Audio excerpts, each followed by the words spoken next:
Hey everyone, welcome back. Today we're going to be talking about two great tablets you can buy at the end of 2023 that cost less than $300. We've got the Apple iPad 9th Gen and the Samsung S6 Lite 2022 edition. These two tablets are great all-around choices that can handle a wide range of jobs, from entertainment to productivity. So if you're looking for a cost-effective choice for media consumption, or something for work or school, these two should definitely be on your radar. These tablets are in the 10-inch screen size class, with the iPad released in September of 2021 and the S6 Lite 2022 edition released in May of 2022. The iPad's A13 Bionic processor has a strong performance advantage over the S6 Lite's Snapdragon 720G, while the S6 Lite has 4GB of RAM and the iPad has 3. The iPad's battery is slightly bigger at 8,557 mAh versus the S6 Lite's 7,040. These tablets I'm reviewing both have 64GB of storage, but the S6 Lite is also available with 128GB of storage, and the iPad has a 256 model. You can see the S6 Lite has a taller and slimmer profile in the portrait orientation, while the iPad has a shorter and wider layout. The iPad has thicker black bezels around the screen, and has a physical home button that also acts as a fingerprint scanner for unlocking. The S6 Lite doesn't have a fingerprint scanner, but you can use Face Unlock using the front camera. The LCD displays on these two tablets are more than bright enough for indoor use. The iPad 9th Gen's display can hit 500 nits max, while the S6 Lite peaks at 435 nits. So if you plan on using your tablet outside in direct sunlight, these displays may struggle to push back. Colors on both tablets darken slightly when viewed off angle, but images still looked clear. Both tablets have aluminum backs and feel solid overall. They both have dual speakers and 3.5mm jacks. The Samsung is the only one out of the two that has a slot for expandable microSD memory, up to 1TB. The S6 Lite uses a USB-C port for charging, while the iPad uses a lightning cable. So let's talk about entertainment. Both of these tablets provide a good experience for watching movies and shows in 1080p Full HD. I prefer the iPad's display just slightly more. It had a warmer and more accurate tone compared to the S6 Lite's cooler color temperature. I observed a little bit of light bleeding on the charging port side of the Samsung, but it wasn't really distracting while watching content. I enjoyed the opposite-sided speaker orientation on the Samsung much more. Apple placed both speakers together on one side, which hurt the stereo experience when watching movies in landscape mode. There really was no good reason for Apple to do this, other than making speaker orientation a premium option for their higher-end models. The iPad still sounded okay despite the odd layout. And if you wear headphones or use Bluetooth speakers, this is a non-issue. Games ran well on both tablets, but I noticed better performance on the iPad due to its more powerful chipset. I downloaded a couple of mobile games and played some games on the Xbox cloud gaming service. Gameplay was smooth enough. For more demanding games, you can usually play at higher settings with the iPad. But the S6 Lite was still more than passable with every game I played. I would say my biggest concern with playing lots of games on these two tablets would be running out of storage space, and could require buying a higher storage model. Both tablets are suitable for note-taking, whether using a keyboard or stylus pen, so you can easily use both in a meeting or classroom. An S Pen is included with the Samsung S6 Lite. It's small and light, and gives a satisfying experience when drawing or writing notes. It doesn't require charging like Apple Pencils do, so that's one less thing to worry about if you have to use a stylus every day. There are lots of drawing apps available for Android tablets, but I'm not a digital artist, so I would recommend searching for videos made by artists who have used this tablet for artwork. The iPad 9th Gen is only compatible with the first generation Apple Pencil. Unfortunately, it's not included with this iPad, so you'll have to spend around $70 more if you want to use a stylus. Using the Apple Pencil on this iPad was also a pleasant experience for taking some notes and drawing. But like I said, I'm not a digital artist, so you should definitely seek out videos made by people in that profession if you're looking for an affordable tablet for drawing.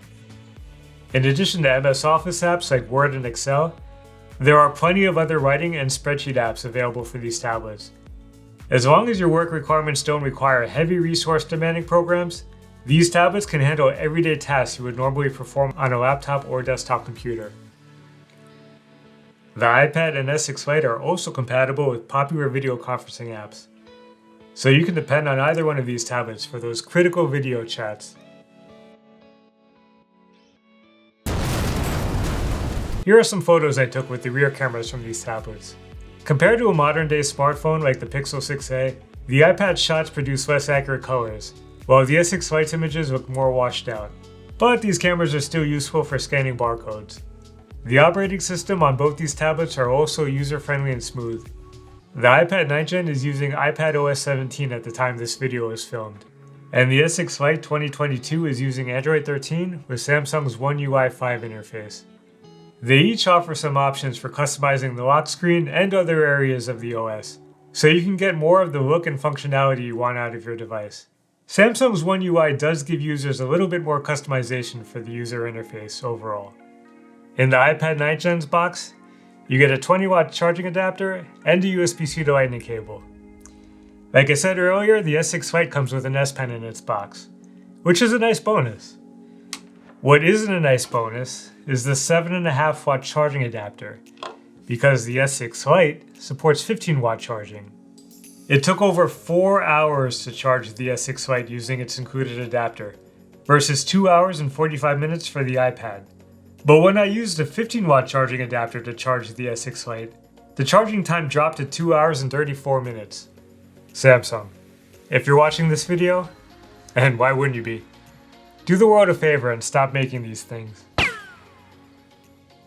Speaking of batteries, my stress test for these two tablets was measuring how many times the tablets could play Top Gun Maverick starting on a full charge. I set the brightness on both displays to about 130 nits before starting. The Apple managed to play the movie 4 times, with just 2 minutes left in the final credits before the tablet shut down. The Samsung managed also 4 times, with just 4 minutes left in the final credits. You might be asking yourself, if the iPad was released at the end of 2021, and the Samsung was released mid-2022, does it make sense to buy either of these tablets in 2023 or later? iPads typically continue receiving OS updates for as long as their hardware can support them. Many iPad models have received OS updates for at least 6 years, with security updates continuing years after that. Samsung has pledged at least 4 years of OS updates and 5 years of security updates for the S6 Lite. So each of these tablets will be updated well into 2027. Of course, there are other factors to consider. The more frequently a tablet is used and recharged, the faster its battery will wear down. And the newest software will typically run best with the latest hardware. So over time, older tech may struggle to run the more recent apps. But this is true for all tech. If you buy one of these tablets today, at the end of 2023, they should last past 2026 into 2027 and beyond. Unless higher-end gaming is your primary focus. In that case, you should consider more powerful options. I enjoyed using both the iPad 9th Gen and the S6 Lite. But if you're watching this video, you're probably not planning on buying both of these. So which would be best for you? The Samsung S6 Lite 2022 release is a fantastic value. I've seen it as cheap as $200 US. It comes with an S Pen, and I do prefer its slimmer, taller profile for note-taking over the iPad. The Samsung also has DeX mode, which gives the tablet a more desktop interface if you wish to use it as a laptop replacement. Despite having a slightly smaller battery than the iPad, battery performance between both tablets were pretty equal in my movie test.